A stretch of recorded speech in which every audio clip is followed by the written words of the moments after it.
Today I wanted to talk about 3 ways narcissists get you to believe that you're the problem. In fact, they don't just get you to believe it, they can almost seemingly convince the world. And here's the thing, when they can get you in that place where you really believe that you are the source of all the problems that are taking place in the relationship, what happens is they've got you hooked now to be in that hamster wheel of trying harder and harder and harder to please somebody that has no intention of ever letting you feel pleasable or enough for them. So in this video, I want to talk about the 3 specific things they do so that we can understand their behavior. But more important than that, I want to talk about what this does to you. Because narcissists cause trauma. But once we are traumatized, the narcissist can be out of our life, and that trauma in our body can keep us stuck and unhappy. And so at some point, we learn about them, but then we start looking within to see what's going on inside. So that being said, let's dive in. For those that don't know me, my name is Michele. I'm a survivor myself of narcissistic family systems. I'm now a certified trauma recovery coach. I'm also a somatic experiencing practitioner and the founder of Thriver School of Transformation, which is a monthly membership where instead of videos, we actually meet live on Zoom and we do the work together to overcome the side effects of trauma, CPTSD, and narcissistic abuse. Let's dive in. So the first thing that a narcissist loves to do in order to convince you that you are the problem, that all of the chaos in the family is somehow always going back to you, is by their way of provoking you into falling into reactive abuse. Now, I'm sure that's a term you've heard before, but I really want to break it down so that you understand exactly what's going on. Because the thing with reactive abuse is you really are changing. Like, you really go from being a person that has a slow fuse to a person that reacts like that. And when you react, you're not yourself. So when you come out of that state of reactive abuse, you look back and you're like, what did I do? What did I say? And it's so quick and easy to start blaming self and to start looking at yourself as if you are the problem. Now, I'm not condoning what happens during reactive abuse, but let's really understand what's going on. So in order to understand it, let's start with the beginning of a relationship with a narcissist. Narcissists do not look for explosive people. They do not look for people that are combative, that have a low fuse. No, that's them, right? They look for somebody that's willing to tolerate their explosive personality. So basically, they look for somebody that is stuck in a fawn trauma response. A fawn response is somebody that suppresses self, suppresses their needs, their wants, their personality, their perspectives in order to make somebody else happy so that they can feel safe. Now, by the way, if you are someone that's stuck in a fawn response, there's no shame in this, because a fawn trauma response is created in childhood. Normally, narcissists look for people that have unhealed wounds, unhealed childhood wounds. So how that develops in childhood is you might have had a narcissistic parent, or you had some kind of environment where you didn't feel safe to be yourself. And so children can't fight and they can't flee, right? Those are our go-to trauma responses. When something happens, our body wants to fight or get out of there.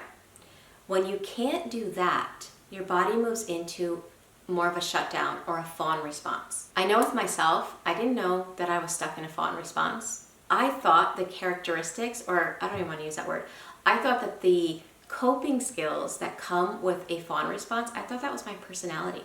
I thought that I was a people pleaser. I put other people's needs before my own. I struggled with boundaries. I felt uncomfortable when people were upset or angry. I didn't realize that those personality traits were actually symptoms of a chronic stuck fawn response. I didn't know that, but malignant narcissists can spot that in people. And so they love to latch on to your childhood wounds, because somebody stuck in a fawn response is going to work really, really hard to try to make the narcissist happy, because in that trauma response, the goal of being in the fawn response is if I can make you happy, then that creates connection between me and you and a measure of safety.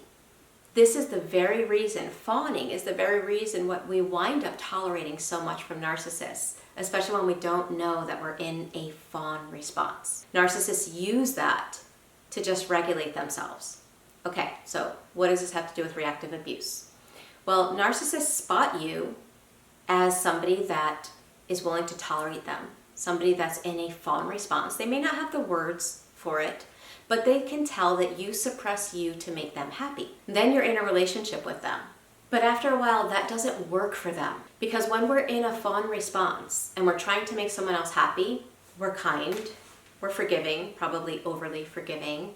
We continue to do our best to make this person happy, and then what happens is they really start to see themselves. They start to see how nasty they are over a period of time. And that doesn't work for them. When a narcissist sees what they don't like in themselves, instead of working on that characteristic, they will flip it onto someone in their family. And it's almost like they look at themselves through the lens of a broken prism. So they start noticing, oh, I'm really angry. And then they provoke the other person to feel angry. And in that broken prism, they're like, oh, I'm not angry, that they are. I'm good, I'm okay. And that's how they regulate their emotions, by provoking in their partner what they don't want to feel. So once they rope you in because you were stuck in a fawn response and that served their purpose, right? Then it starts to get imbalanced. They start using you as an emotional regulator, and now they want you to carry the aggressive emotions that are causing them to look bad. So what happens is when they're angry and they don't want to be, they will provoke you. And when you're stuck in a fawn response, if you're anything like me, you probably had a really big tolerance in the beginning. You probably could tolerate a lot before eventually you exploded, because you're human. And you could only take so much until it became too much for you to handle. And when it became too much for you to handle, again, what narcissists are doing is they're really working with your nervous system and your trauma responses. So when it became too much, where fawning was no longer allowing you to feel safe, right? To make them happy so that you can have connection and safety. That wasn't working anymore, so your nervous system's like, we're gonna try this, and now we're going to fight.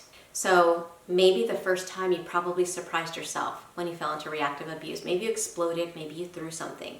Maybe you said things that you never would have normally said. And the interesting thing that happens is that when you start acting like that, now the narcissist sees themselves in you and they relax.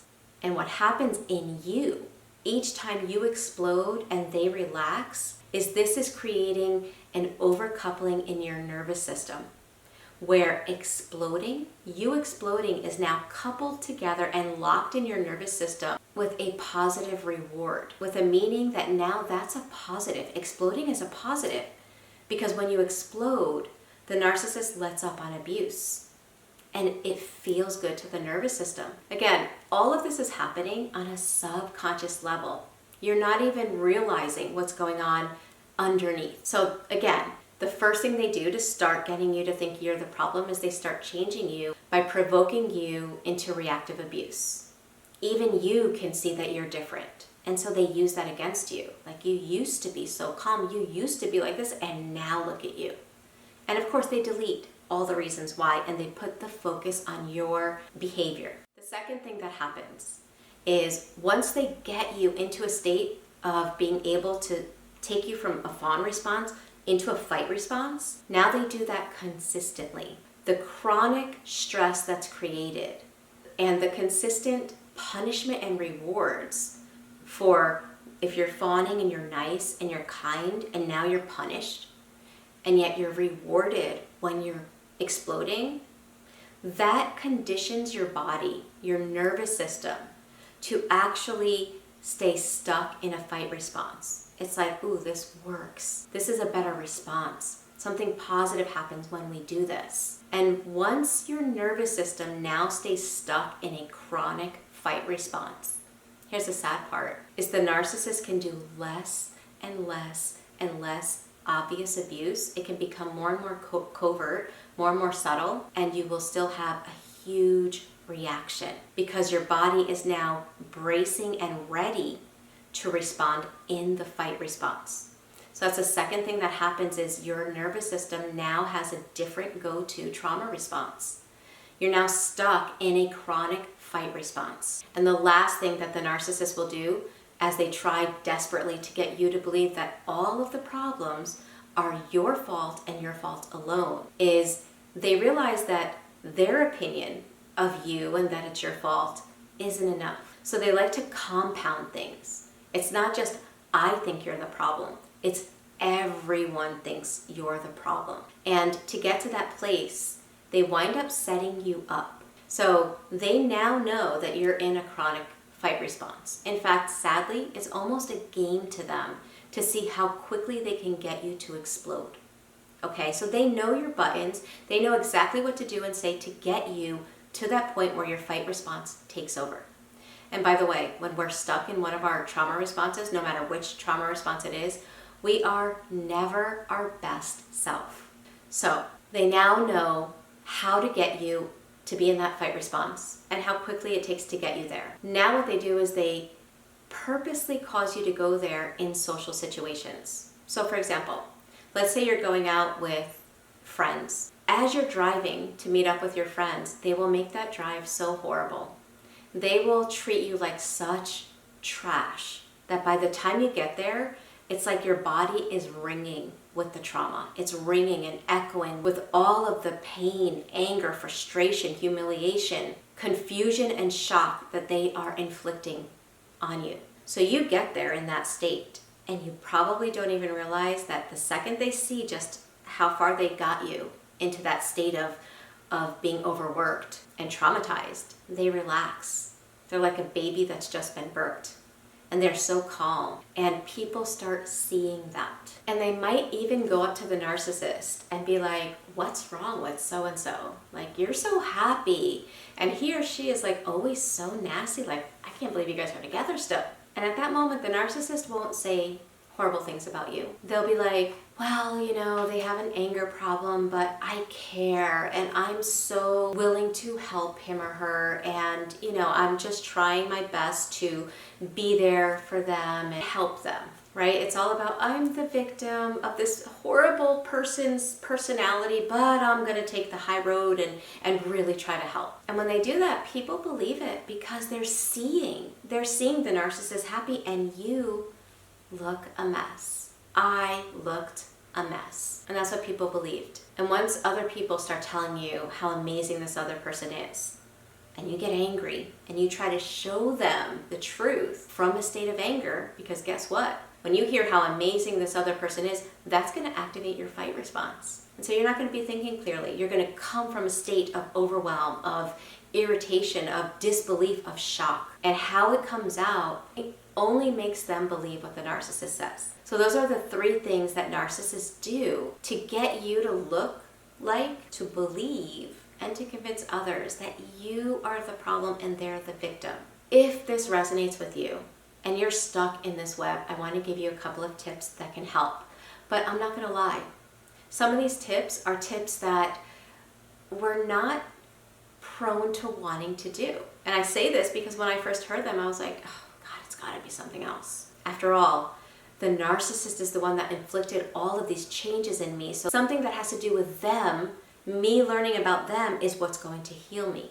And that's not the case. Narcissistic abuse causes the trauma. Your nervous system becomes traumatized, but then the narcissist can stay relieved. You could be out of all toxic relationships and your traumatized nervous system stays traumatized until you start learning how to work through the trauma. Some of it has to do with learning about the narcissist and putting the pieces together, for sure. But you can learn about the narcissist until you feel like you have a degree in Narcology 101 and still feel stuck and suffering from the abuse, because eventually we have to work with our body and what happened to us as a result of their actions. So here are a few tips that can help. One of the back doors into your nervous system is through your breathing.